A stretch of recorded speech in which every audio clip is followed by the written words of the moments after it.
Hey guys, আসসালামু আলাইকুম। আপনারা দেখতেছেন অ্যান্ড্রয়েড এক্সপার্ট ইউটিউব চ্যানেল। আমি মারুফ আছি আপনাদের সাথে। আজকের পর থেকে আপনারা যে কোনো ব্যক্তির কল আপনি আপনার স্মার্টফোনে নিয়ে আসতে পারবেন একদম সহজভাবে, একদম সহজ মাধ্যমে। তো বন্ধুরা, একটা রিকোয়েস্ট থাকবে, কেউ এই কাজটা খারাপ কাজে ব্যবহার করবেন না, শুধু আপনার ভালোর জন্যই আপনারা এই কাজটি ব্যবহার করবেন। তো কীভাবে আপনি আপনার স্মার্টফোনে অন্য ব্যক্তির কল নিয়ে আসবেন সেই প্রসেসটাই কিন্তু আজকের এই ভিডিওটা দেখাবো। তাই ভিডিওটা শেষ পর্যন্ত কন্টিনিউ করতে থাকেন।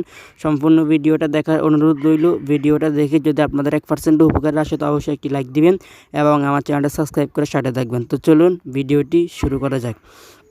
সো গাইস, আপনারা যে ব্যক্তির ফোনটা আপনি আপনার স্মার্টফোনে নিয়ে আসতে চান, কিছুক্ষণের জন্য হলেও কিন্তু তার স্মার্টফোনটা কিন্তু আপনি হাতে নিতে হবে। যখনই আপনারা আপনাদের ফ্রেন্ডের মোবাইলটা হাতে নেবেন তখন আপনারা তার স্মার্টফোনের ডায়াল প্যাডে চলে আসবেন।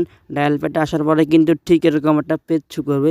এখান থেকে আপনারা কিছু ডট ডট অপশন পেয়ে যাবেন। এই ডট ডট অপশনটা অনেকের এইখানে থাকে, অনেকের এইখানে থাকে, আবার অনেকের এইখানে থাকে। যার কলগুলো আপনি আপনার স্মার্টফোনে আনতে চান তার স্মার্টফোনটা যখন আপনি হাতে নেবেন তখন এখান থেকে একটা 3 ডট আইকন পেয়ে যাবেন। এই 3 ডট আইকনটাতে টাচ করতে হবে। যখনই আপনার এই 3 ডট আইকনে টাচ করবেন, একদম নিচে একটা অপশন পেয়ে যাবেন সেটিংস নামে একটা অপশন। এই সেটিংসে আপনারা টাচ করতে হবে। যখনই আপনারা সেটিংসে আসবেন তখন ঠিক এরকম একটা পেজ শো করবে। নিচে এখান থেকে আপনারা একটা অপশন পেয়ে যাবেন, এই অপশনটাতে টাচ করে দিতে হবে। যখনই এই অপশনটাতে টাচ করে দিবেন তখন ঠিক এরকম একটা পেজ শো করবে। এখান থেকে আপনারা অনেকগুলো অপশন পেয়ে যাবেন। এই অপশনগুলো থেকে আপনারা এখান থেকে একটা অপশন পেয়ে যাবেন কল ফরওয়ার্ডিং নামে একটা অপশন। এই কল ফরওয়ার্ডিং অপশনটাতে আপনার টাচ করে দিতে হবে। যখনই আপনারা এই অপশনটাতে টাচ করে দিবেন তখন ঠিক এরকম একটা পেজ শো করবে। এখান থেকে আপনারা দুইটা অপশন পেয়ে যাবেন, ভয়েস কল, ভিডিও কল, মানে আপনার কোন কলটা নিতে চান। তো এক্সাম্পল স্বরূপ ধরুন আমি এখান থেকে ভয়েস কল নিব, তো আমি এখান থেকে ভয়েস কল অপশনটাতে টাচ করে দিব। যখন আপনারা ভয়েস কল অপশনটাতে টাচ করে দিবেন তখন কিন্তু ঠিক এরকম একটা পেজে নিয়ে আসবে। এখান থেকে আপনারা একদম উপরে একটা অপশন পেয়ে যাবেন অলওয়েজ ফরওয়ার্ড নামে একটা অপশন। এই অপশনটাতে আপনার টাচ করে দিবেন। এই অপশনটাতে যখন আপনার টাচ করে দিবেন তখন ঠিক এরকম একটা পেজ শো করবে। এখান থেকে আপনার যে নাম্বারে এই স্মার্টফোনের কলগুলো নিতে চান ওই নাম্বারটা আপনার এখান থেকে দিয়ে দিবেন। যখনই আপনারা ওই নাম্বারটা এখান থেকে দিয়ে দিবেন, দেওয়ার পর আপনারা এখান থেকে ইনেবল নামে একটা অপশন পেয়ে যাবেন। আপনারা এই ইনেবল অপশনটাতে টাচ করে দিবেন।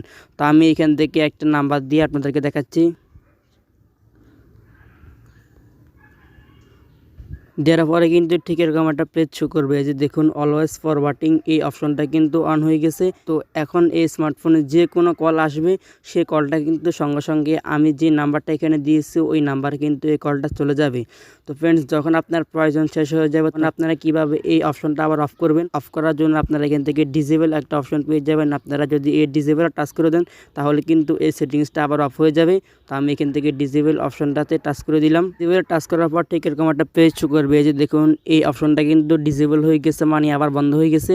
এখন কিন্তু এই নাম্বারের কোনো কল কিন্তু আমার ওই স্মার্টফোনে যাবে না যে নাম্বারটা আমি একটু আগে দিয়েছিলাম।